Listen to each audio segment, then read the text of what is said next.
Okay, well, welcome to Meet the Candidate. My guest for this session is Leonard Christian, who is running for state representative in the 4th Legislative District. Welcome, Leonard. Well, thank you for having me. I appreciate you doing these.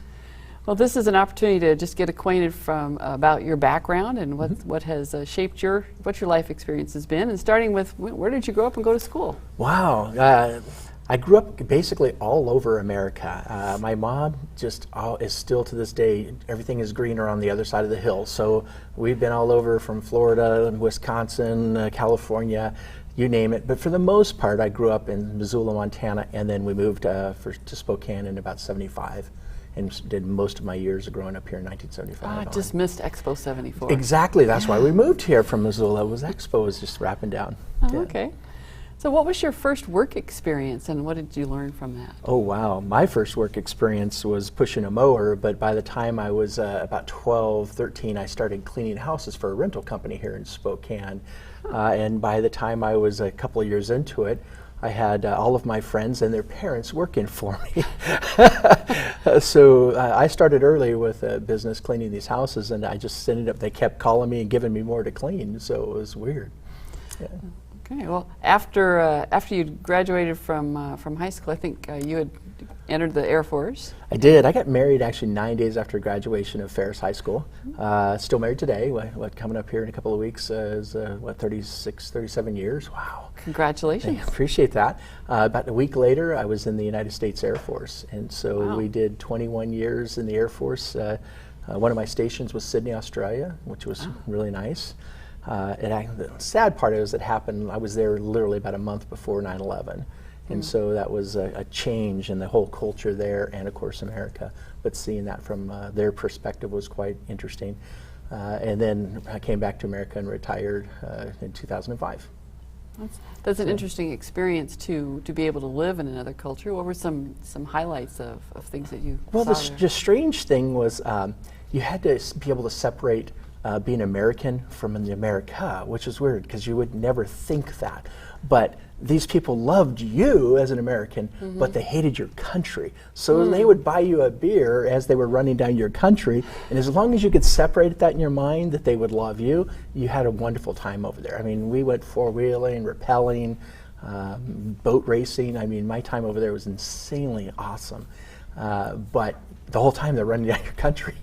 And it was because of the influences of Hollywood, because they would have all the movies and such, and it was influencing their culture. And so they didn't appreciate that. So that's an interesting thing to be able to see your country from a different perspective. It was a different, yeah, especially when you're in the military and you're protecting your country. To be part of that was, but I understood their perspective. When we got off the plane, it felt like I was walking back in America in the 50s. So it was very family oriented. Kids didn't ride the school bus, they ran the city bus. And they just felt safe and protected. You didn't mess with anyone. Crime was not as prevalent over there. So that kind of covers some of the interesting travel and volunteer experience that I was going to ask about. Yeah. But what was your duty in the Air Force? Well, like everyone else in the Air Force, if you stay 20 years, you do a whole gamut of things. I originally started as an aircraft mechanic and went on to college and while I was in the Air Force and got my FAA mechanics license to fix airplanes. And so did that probably the first 10 years. Then I ended up getting into, computers were coming on board at that time. This was late 80s. And so I volunteered to do computers and help bring up supercomputers, and basically was a super user on a Unix system. It was kind of crazy to help the maintenance folks. And then I volunteered for recruiting duty and did recruiting in Kalispell, and then I ended up running shops after that and being on command staff, and you just as you get more rank, you end up having more responsibility. Yeah. And you retired out and decided to stay in Spokane Valley? Well, I actually retired in New Mexico, but this was my hometown, and so it was kind of funny because I didn't plan on retiring. I just had a new boss that I really said, I've had enough of you. Here's my retirement paperwork on April Fool's Day, by the way. That's one of my favorite holidays. Yeah, and he just says, you're kidding. I go, no, I'm not. Have a nice day. I'm leaving. This is my last day here, which was nice. After you did 20 years, you could retire any day you want. Right. And so I'm sitting in our motorhome, and my wife goes, now what are we going to do? And so I think our goal was at that moment to go to Dallas and work for the airlines, because I had the mechanic's license. And I literally woke up the next morning and says, no, we're going back to Spokane. I'm going to sell real estate. And my wife's like, what? So that's how we ended up back here. Okay. Well, I have a couple of questions that do tend more towards the political world, right? yes. So first is to ask, what prompted you to step up and take a run at political office? Well, back during the convention in what is about 2008, I believe it was, I kind of didn't like how things were going. And at our Republican convention, that kind of spurred me on. So I got involved in the party, got elected to the GOP board. At that time as a district leader, and then we're all sitting around the board, who do we got to run for auditor at the time? And I'm like, and nobody would step up, and I go, oh, whatever, I'll do it. I was joking. So that was my first ever race. Everyone starts applauding, I'll be your treasurer, I'll be your manager. I'm like, what? No, I'm kidding, I'm kidding. What did you just do? Yeah. So I thought the easy out was I'll go home and my wife, she'll get mad, and I will like call them up and say, hey, sorry guys, wife's not supporting it, right? Oh no, I get home and my wife says, it's about time. Like, oh. So there's our first run, of course, which is funny because it was against Vicki Dalton, and her and I became friends after the race. So, obviously I think it means a lot that you were able to run a clean race. Stayed involved in politics, of course, and then was appointed in 2014 to this position that I'm running for now as a state representative, which was an amazing experience. I mean, you're just thrown in the fire. Literally, I was chosen on Thursday, had to be there on Monday to start.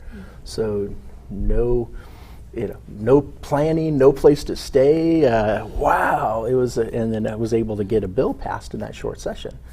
And so politics, yeah. Then you'll be able to answer the question of how describe the top 2 or 3 responsibilities of the office of state representative. Really and truly, you're there creating laws, and people don't get this all the time. You're creating laws, creating budgets that's going to affect all the businesses, all the people's lives, their school. Everything, and how they live, and if they want to live in Washington State, all that's done as a state legislator. So you have to be able to work together to figure out what's best for your community. And I think that's a lost art that's in Olympia. There's a lot of partisanship, a lot of fighting going on. We even had that in our own party.